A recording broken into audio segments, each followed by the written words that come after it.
sou Pedro Chip do Instituto Paramitas e hoje eu vou mostrar para vocês como criar uma tabela dinâmica com o Google Planilhas. Vamos lá? Aqui na minha planilha eu já tenho diversas condições que eu coloquei para criá-la, né? Condição de soma, o cálculo de formatação condicional, mas ainda tem alguns recursos que eu quero usar dentro dela. Tá? Então quais são eles? Às vezes quando a gente tem muitos dados para serem procurados, a gente pode selecionar toda a tabela, tá? E vir em dados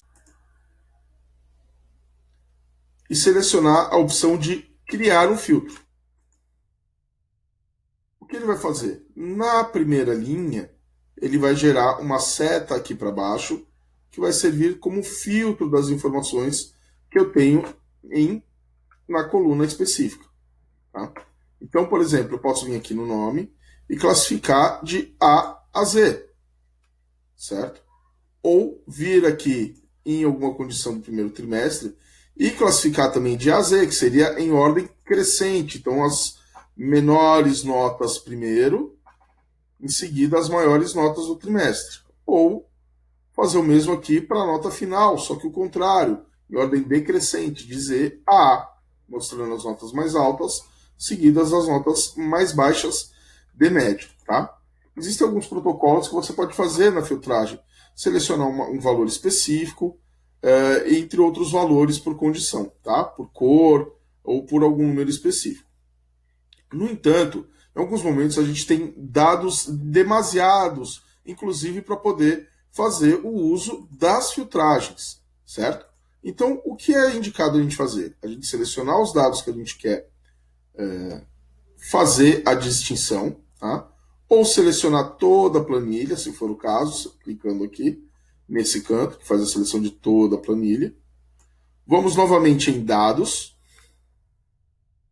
E agora eu vou nessa opção aqui de tabela dinâmica. E a gente vai criar uma tabela dinâmica para essas informações.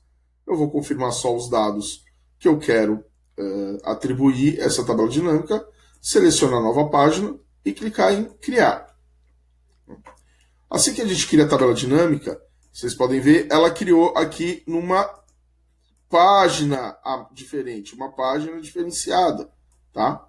Então essa página diferenciada, ela vai me dar essas condições para eu trabalhar. No início ela não tem nenhuma informação. Então eu vou vir aqui no editor de tabela, eu vou acrescentar as informações que eu quero colher. O que eu quero de informações? Eu quero saber quantos aprovados e quantos reprovados eu tive aqui nesse geral. Tá? Então eu vou vir aqui na tabela dinâmica, na opção de linhas, eu vou colocar a condição que eu quero. Eu quero a condição de aprovados. Tá? Então aqui nessa tabela de aprovados, ele vai me gerar quais são as condições de total de aprovado e o total de recuperação. Então eu vou vir aqui na posição de colunas, eu não preciso colocar nada, eu não quero nenhuma outra informação relacionada às colunas ou a outros dados, mas eu quero valores. Eu quero os valores do aprovado. Certo? Então ele vai me fazer toda uma contagem do número de total de aprovados e o total em recuperação, com o total de alunos que eu tenho dentro da minha condição. Certo? Dessa forma a gente consegue criar alguns filtros ainda relacionados ao resultado que a gente tem, ou a gente consegue aplicar diversas formas de editar essa tabela dinâmica. Então eu não preciso ficar refazendo várias tabelas com os mesmos dados que eu tenho condicionado nesta parte da tabela, eu vou gerar a minha tabela dinâmica, certo? É só isso que a gente queria mostrar sobre a tabela dinâmica. Dê um like no vídeo e a gente aguarda vocês no próximo vídeo.